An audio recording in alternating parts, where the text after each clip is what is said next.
kayo po ba ay nagbigay ng donasyon sa sino man na kumandidato, whether local or national?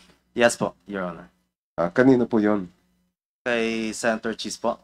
And more or less, magkano po daw ang inyong na-donate sa kampanya ni Senator Cheese? 30 million po. Nung panahon na yun, ay kayo ay meron ng mga proyekto o kontrata sa gobyerno? Yes po. All right. Congressman Jokno, you may proceed. Thank you, Mr. Chair. May we know from the Committee Secretary, Mr. Chair, if Mr. Lawrence Lubiano is here from Centerways? He said he is present and I can see him there. Will you interpolate, Mr. Lubiano? Yes, Jokno? Your Honor. May we ask him to take Mr. a Lubiano, seat? can take a seat, please.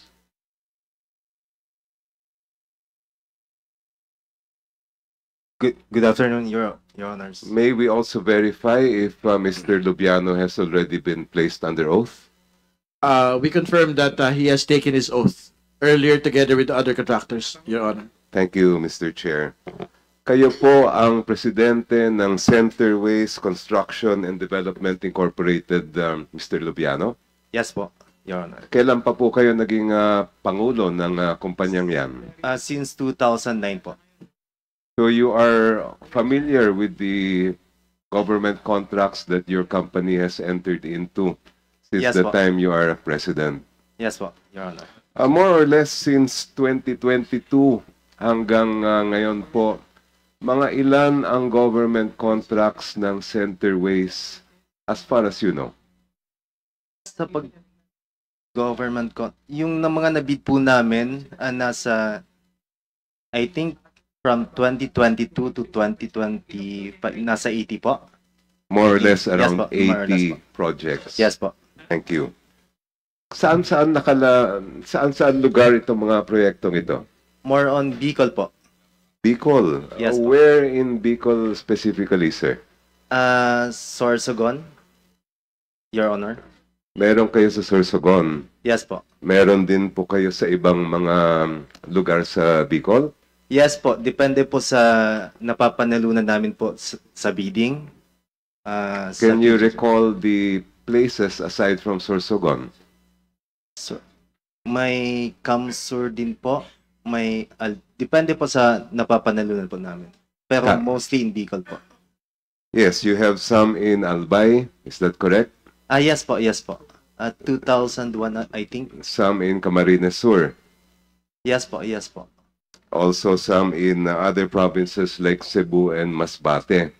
Yes po. Yes. Now, of those 5 places you mentioned, Albay, Camarines Sur, Cebu, Masbate, and Sorsogon, alin po doon ang pinakamaraming government contract ang Centerways? Your Honor, sa Sorsogon po. Sorsogon. Yes po. Out of the 80 plus or more or less projects, how many do you have in Sorsogon? Pwede ko po i-check sa record muna, Your Honor. But To be exact. ballpark figure. Sabi nyo, ang pinakamarami ay doon sa Sorsogon. Yes po. Siguro mga 30 po, Your Honor. I think. More or less. I was checking the website of Sumbong sa Pangulo. Yes po. Ang nakita ko po doon, umaabot yata ng around 50, 53. Can you confirm that, please? Di ko po sure. I-check ko po, Your Honor. Ulit. But you're sure that most of your projects came from or are located in Sorsogon? Yes po, Your Honor. Now, you were named as...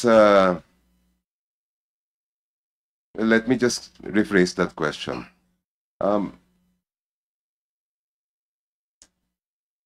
Meron po ba kayong kamag-anak, asawa, o kaya kapamilya na nasa gobyerno ngayon?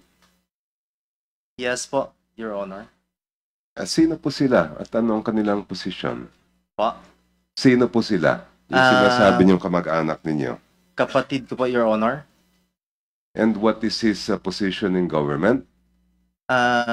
Mayor po, ngayon, sa isang bayan sa Sorsogon po. Saan po? Sa Sorsogon.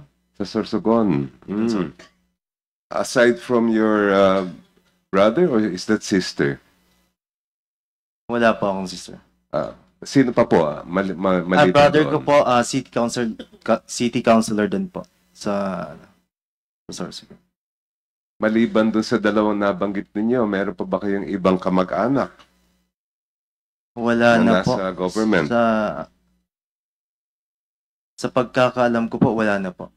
How about business partners? Do you have any business partners who are in government? Wala po, Your Honor.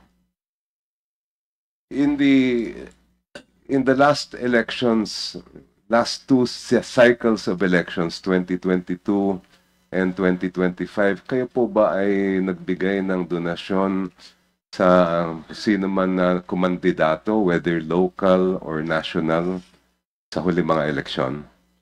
2022, Your Honor? Yes. Yes po, Your Honor. Kanino po yon?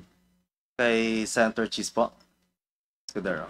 Senator Cheese Escudero. Yes po. Aside from Senator Escudero, may I know if there have been other candidates for either national or local positions that you gave donations to?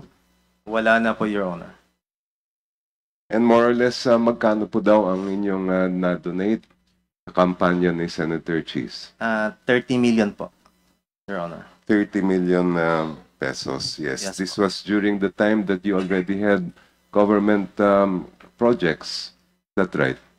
Ano po? Sorry, Your Honor. Nung panahon na yun, kayo ay meron ng mga proyekto o kontrata sa gobyerno. Yes po, since 2009 po.